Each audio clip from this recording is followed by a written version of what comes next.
Hey, welcome back. In today's video, I'm going to be drawing a Frank Frazetta inspired illustration in Infinite Painter on my Samsung tab. I'm super excited to do this one. I love Frank Frazetta. He is one of my big art heroes. His illustrations are so evocative and they really trigger your imagination and sort of just inspire the most creative side of you.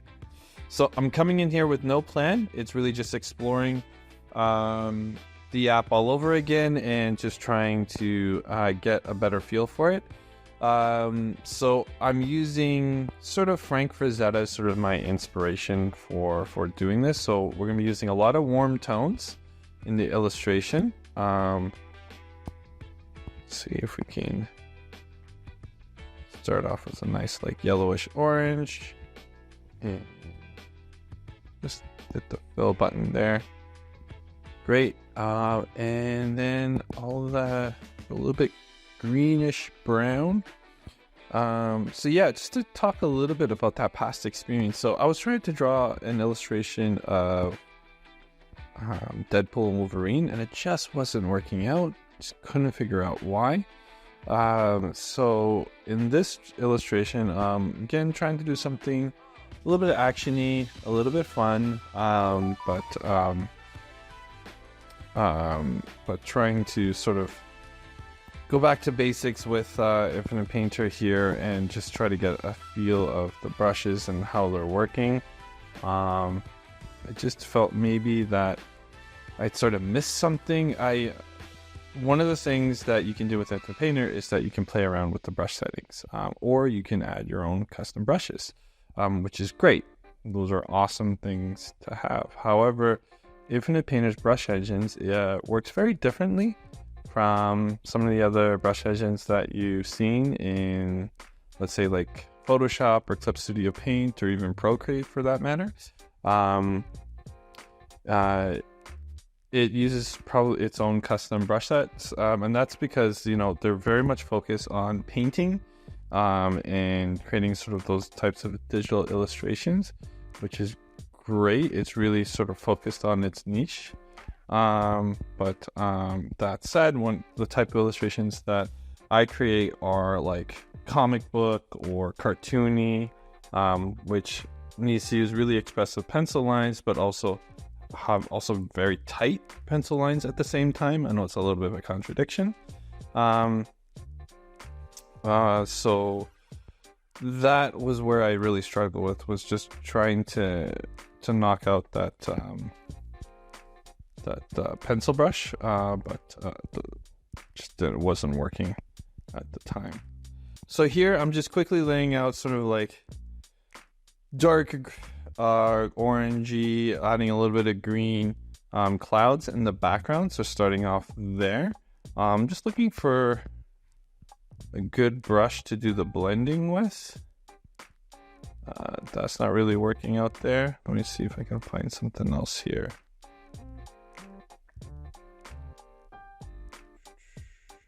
Price doesn't have like its own blending category for this. Maybe I'll just use a chalk. Yeah, that seems to be working out fine. So yeah, for like Frank Frazetta, if you guys are fans of his artwork like I am, you'll know that he uses a lot of warm tones, and it could come across as being a little muddy, but he's quite he's quite deliberate in his color choices, because he's trying to create not only a sense of tone that you get from these warm colors, but he's sort of trying to do two things. One is create contrast between the subject and the environment. You'll notice that his environments are very like abstract in nature. He wants you to sort of fill the void in with your imagination. He doesn't try to add too much details when it comes to his backgrounds. And the other is that he wants to evoke a sense of tone, and that's accomplished by again, by keeping things abstract, but the color tones that he uses are quite warm. The brush strokes that he uses is quite evocative. Like there's a lots of energy in it, and it's you can also describe as being quite violent in terms of the colors and the brush strokes and how he blends them together. And earthy. It's very earthy because, you know, most of the subject matter that he paints are sort of like pre-technology type environments or fantasyscapes where there isn't like cold metals outside of like iron or silvers or gold. No artificial plastics, nothing of those sorts in the environments or in the paintings. It's all like really earthy, brown, warm, kind of like you feel like these characters really live in the dirt, that nature is a constant part of their reality. So that really comes across in his color choices and how he sort of abstracts the environments. So we kind of want to replicate that here for this particular illustrations. And I realized as I'm talking that, you know, we're kind of doing sort of a what do you call it? Like a master study of Frazetta here, except I'm not trying to just replicate one of his drawings. I am, you know, using a reference for his drawings, but I'm trying to sort of create something new while looking at his work. By no means am I claiming this is going to be original work. I probably won't be making a print of this or anything along those lines, just for my own personal use and just to sort of share the exercise with you guys. But I am at the same time not trying to like copy his artwork one to one. I'm just trying to learn and pay attention to what he's doing in his illustrations and trying to replicate that here. Now, in terms of those earlier challenges I was having with Infinite Painter, I'm not really feeling that here with the painting brushes. They are quite loose. I'm feeling really good about the brush strokes. They are a little heavy. I would prefer it if I was able to lower the opacity. So let me just go ahead and do just that. Let's adjust the pressure sensitivity a little bit rather than just lowering the opacity. Let's scroll down to pressure sensitivity and just scale this down. See if that has a little bit of an impact. As much as I want. So basically I want to reduce the amount of pressure, how much the pressure affects the size. I don't want to, like right now I feel like it's applying way too much pressure. Yeah, that's not great enough to go back the other way.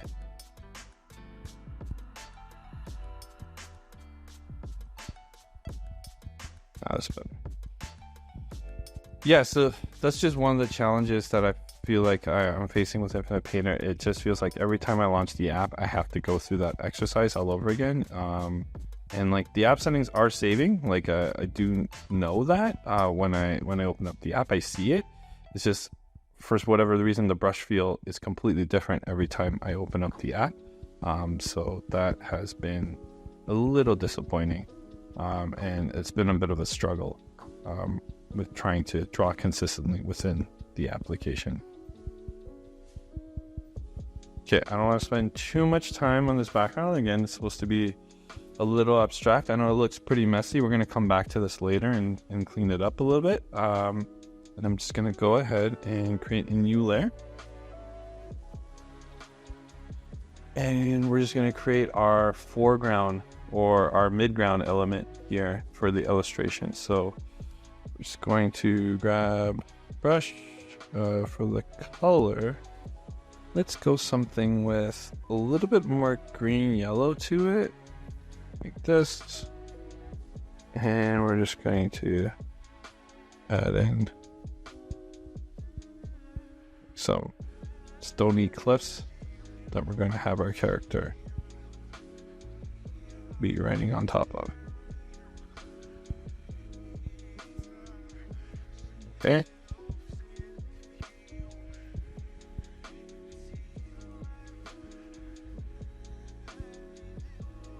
I'm just gonna go a little darker with this color.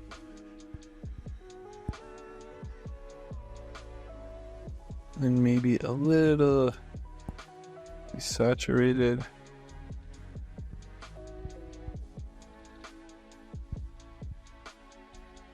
We're just gonna start shaping in these forms, these rocks.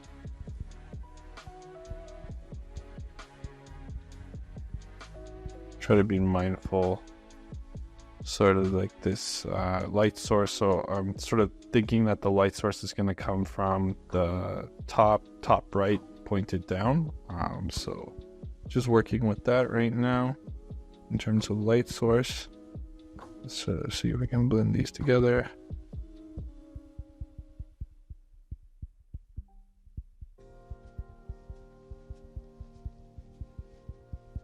Okay, shapes there.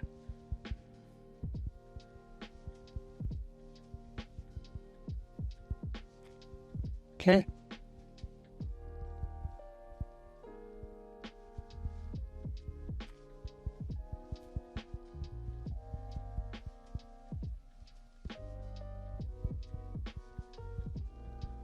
Now, one thing I do like about Infinite Painter is that even though I'm working on a separate layer, it is, still using the colors from the other layers and blending it into here. That could be annoying if you're not used to that, or if you're doing a certain type of illustration where you want to keep things very clean and separated. I'm sure there is a setting that you can turn off for that, but for these type of illustrations, it's actually very welcome, because when you're painting or doing like digital paint, traditional painting, you don't have the benefit of layers, so colors do bleed into each other and sort of affect each other.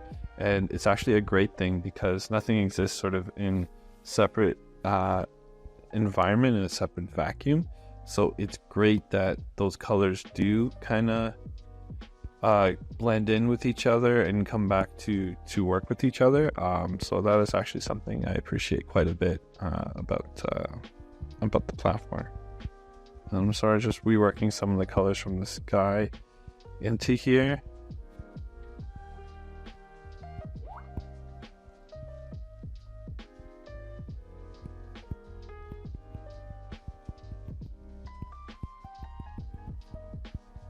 Building that up. Again, keeping everything really abstract and loose and fuzzy. Again, just the way Frank Frazetta would have done it. He liked you to use your imagination while you're looking at it. He liked to be very clear in the composition, really clear on sort of the contrast between the characters and the environments. But when it came to the environments, he sort of tended to let you as the viewer sort of fill in the gaps, or really wonder what was hiding in the mist, or where are we exactly. Like he invited you to ask questions or think about the illustration in a way that showed a lot of confidence on his part. There would be, for other illustrators, there would be a compulsion to try to explain everything, to visually explain everything on the canvas, but for Frazetta, he didn't mind that you were asking questions or sort of using your own imagination to sort of fill in those blanks. So that is something I'm trying to invoke here. All right, so things are looking super messy. Don't worry. I'm not nervous. You shouldn't be nervous. I'm a little nervous, I'm not gonna lie. I haven't really done these live drawings before. So, all right, now the hard part, adding the figure. And this part is super, I would say, scary for me. Just because a lot can happen here, and I don't want to look bad in front of you guys. So I want to make sure that I look good. But I'm going to do it anyway. I am going to draw it right in front of you guys and trying to figure out the forms and the figures, and hopefully everything works out and this turns out to be a great illustration. Very little chance of that happening, but let's try. Okay, so what do I want to draw here? Basically, I want to draw a strong, evocative female warrior. Frazetta loved anatomy, loved the human form, both male and female. love expressing the powers and the seductiveness of both. And I'm hoping I am able to get a little bit of that into this illustration in a way that seems that like does him justice. So let's see if we are able to do that. So simple silhouette, nothing crazy for the illustration. I'm not doing like any forced perspective, not doing some like weird Spider-Man pose, just ladies screaming out into the storm, daring the gods to do their worst, while she takes on the world to feel her wrath and her vengeance, or something along those lines. Maybe she's just on a picnic and just pissed that the weather just really turned on her. Who knows? All right, so let's add some depth to this. So I'm going to switch over to pencil brush. Pencil brush, you say, but you're doing a painting. This is just for me to outline some of the details. The paint brushes don't really do a great job at the fine detail stuff, at least in my experience. And again, the softness of the brush is something I'm looking for at this stage. So let's pop this open. Let's see if we can change the pressure sensitivity here, because I'm not liking it. Look, okay. Yeah, nope, that went in the opposite direction. All right, we're learning here, guys. Pop this. Let's go in the opposite direction. Yeah, that's a little bit better. It's a little extreme. Let's go there. All right, third time's a charm. Yeah, it's better-ish. Okay, yeah, sticking with the light source coming from yonder. Let us keep working with those light sources. So because I don't want to get demonetized from YouTube, I will be clothing this character with some reasonable attire. I know Frank Frazetta would probably have done the complete opposite, whether if it was a male or female character. But in this particular case, we want to sort of stick with something that's a little appropriate for public consumption. So here, just working out some anatomy based on the silhouettes I've put together here. And one of the things that I am not liking, like the pencil brushes, strokes, still not feeling natural to me. Still feeling like I'm fighting it. So let's go into here and let's make some changes here. What can we do? Can definitely play with the opacity. That might help. Tilt. I don't mind the tilt too much, but let's make the adjustment there. Flow. Okay, so let's turn this on. This will have the effect we're looking for. Okay.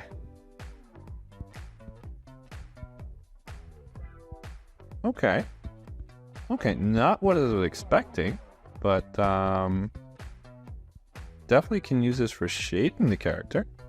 Not really great for sort of outlining any details, but I can definitely work out the form here. All right. Let's stick with this for a minute here, guys, and see how we can use it to our advantage right now. So want to use some pretty dramatic lighting. A lot of the anatomy here is going to be hidden with some dark shadows. I am okay with that, just because my confidence level right now is pretty shot, guys. Don't mind telling you that.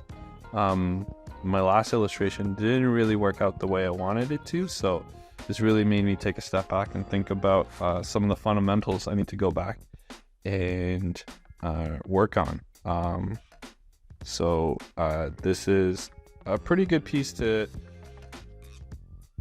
to re-explore some of those things, but then also at the same time just be loose and not be too overly concerned, because we can use the dramatic lighting, we can use different elements of the drawing to just not really worry about how amazing it is or how good the anatomy is at the end of it, but still have fun trying to explore and rebuild that.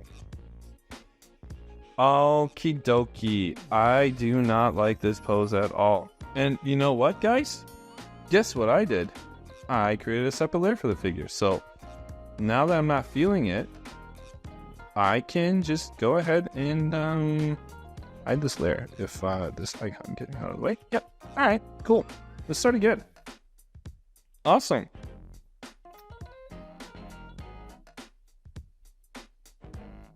Now, at this part of the video, I sort of forgot to hit record.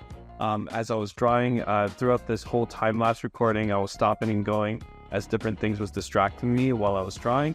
And I came back to my desk and started drawing without recording me, like reworking the figure. So I do apologize for that. However, I remembered just in time where I didn't get too far into the illustration. So let's just get back at it.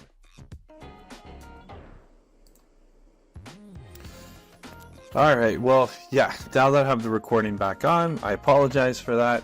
I'm just going to dive deeper onto the figure and the character drawing. So first, I'm just going to quickly outline the staff that I'm like giving her like sort of a witch's staff for her to use as a prop. The method I'm using here is that I'm just sort of outlining everything into a silhouette shape. And then I'm going to be adding a little bit of highlights, a little bit of detail to the staff. And again, going back to how Frazetta sort of handles his painting, if you go back and study it, while there is a lot of detail, he's very careful about where to place those details and where you want your eyes to be focused on. Again, he's very much about the heroic, about making sure your eyes and your attention is drawn to the poses and the figures rather than any other elements on the painting. And the other elements of the painting are really just about atmosphere and mood. So again, even with things like the prop, I'm trying to sort of reinforce that idea and sort of stick with that methodology. So here I'm just sort of hinting at shapes, hinting at lighting with the staff. You can see here, I've sort of included sort of this gem that the staff is sort of holding at the very tip. And I just put in like a light blue color and just hinted at some shapes, maybe some like moving motes of power inside the gem. Next, I'm starting to detail the costume bits. And again, it's just like how I did with the staff, I'm sort of outlining the shapes of those costume bits. So I wanted her to wear like these gold chain type outfits. Again, if you go back, check out Frazetta's work, a lot of his characters are wearing very little clothes. He really likes to focus on the anatomy, and that's both to show both the power of the character as well as their sensuality. And I would say for both male and female figures, he sort of has that philosophy. So sort of sticking with that with the costume design here, just really simple clothing, adding some jewelry, adding some gold bits. I'm going to be adding sort of this loincloth skirt to the outfit. And at this stage, all I'm doing is sort of outlining where those little bits are going to be. And then I'll go back and add some shading to it.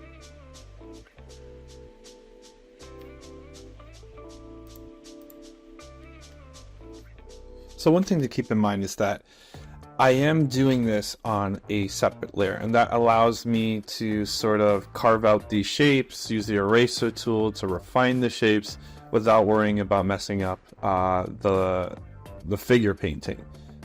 So that's a tool or a technique that you see me use multiple times throughout this process. But what I will do is at some point I will merge the layers, and that's just so I can just do better color blending, that I can refine the edges. It's really difficult to do if I have to jump between different layers and keep refining the edges on separate layers. It's much better to do if it's on a single layer.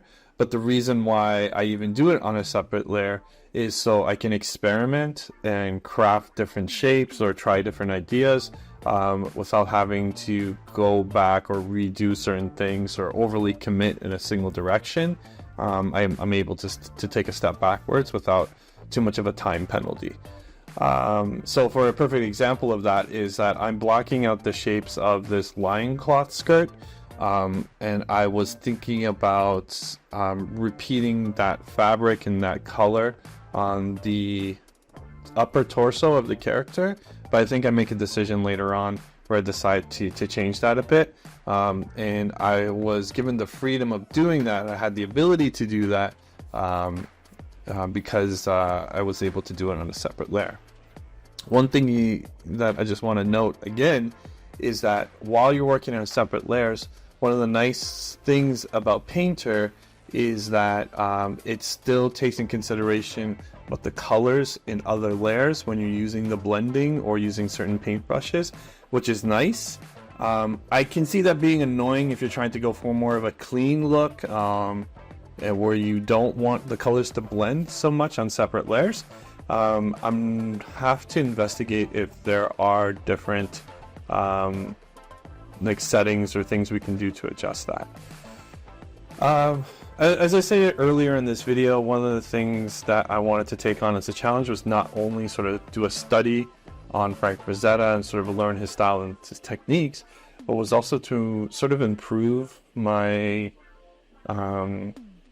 my ability to create on Infinite Painter. I've been finding that very challenging. I would say this experience so far has been a lot better, and I think part of that is because I'm not trying to do sort of a comic book or anime or cartoony style illustration. It's very much sort of a painted digital painting illustration, and I think that's definitely a huge strength of Infinite Painter. I mean, it's in the title of the app, and you can tell that is like very much the intention for this application, and I would assume that's the reason why it uses such a very different brush engine.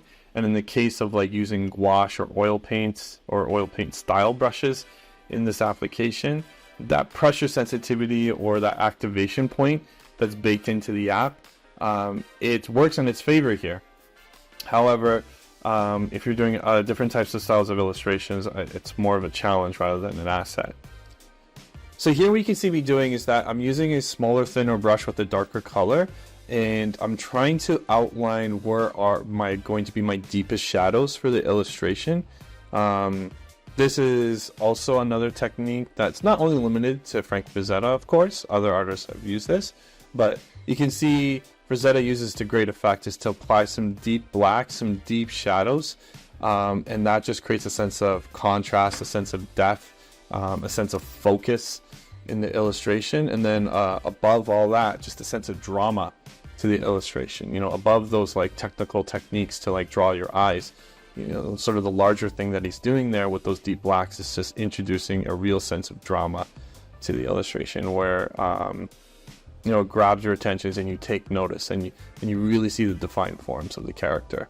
So I'm trying to replicate that by using some deep blacks. I'm not going 100% black. I still want places to go with that. So if you use 100% black or 100% white in your illustrations, basically you're already starting at sort of the peak of those two values, and it gives you very little room to experiment or to create depth within sort of like shaded areas or highlighted areas if you're already starting at 100%. So it's always a good idea to scale it back a little, use like a dark gray rather than 100% black. And then the same thing for whites. Try to use like an off-white or a light white or like a warm white instead of using 100% white. Again, because it sort of limits your options when you're using those colors at 100%. If you start with a sort of an in-between, what's great is that not only when you're painting, you can experiment with different values within that range, but that you can also, at the end of it, when you're doing sort of your adjustments or touch-ups, you can use like the curve tools or saturation tools to experiment. And that was my attempt to do a Frank Frazetta style illustration. I hope you guys enjoyed watching me go through that process and try to figure it out. If you guys enjoyed this video, hit that like button. If you have any questions or want to learn a little bit more about the techniques that I used here, go ahead and leave a comment in the comment section below. And if you want to see more, go ahead and hit that subscribe button. And as always, keep drawing.